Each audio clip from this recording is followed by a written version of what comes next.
صاح الله أكبر. جني شهيد ومقتول مو معروف غريمي، عفريت الحلبي تراك طفل لساتك تشاهد الانمي، جاب مستواك لمستوى لك عجل اندومي، تعال قلنا شرفك اليوم واشهرك باسمي. ابويا اكيد ما يكون قاعد بالماي صقرت 39 خطيرية الازعر السوري فخر حلب. قالك عفريت ابن القحبة زبيب كسختك عمل حادث وصدم محبس لعارف كسختك وذل اخوك وابوك ادم، اختك القحبية عفرت ما يكفيها الزب وتطلب مني اتحش بكسها القدم، انت اللي سبيت شرفك لإلي ولا تجي هلا تبكي وتتندم، يا ابن القحبة خواتك اليوم لإلي جواري وخدم.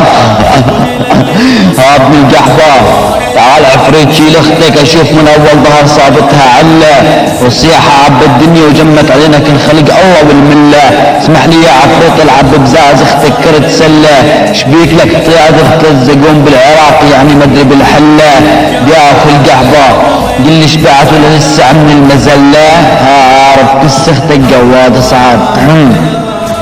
اخو القحبه اختك من تنحرم من زبة تحش بكسها لمفاك، واليوم بس اجي عينيك اختك بالغرفة تتفرج علينا راح اعيفك، وكيف اختك تحب الزل بالنيك بعينك راح اشوفك، عارف كس اختك روح اسمع شدك وقرفك، مالك الاخت تعتذر قبل لا تمنح شرفك، وكس اختك مالك اسم بالمجال من يومين لحتى انشهرت وصارت الخلق تعرفك.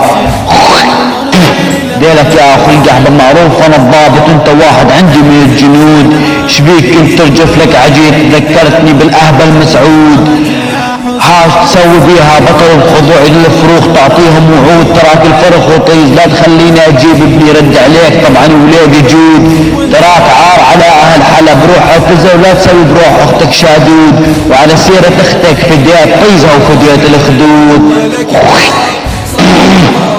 طيز حق الله بس على مستواك اختك تمنحها اجيال قيازه.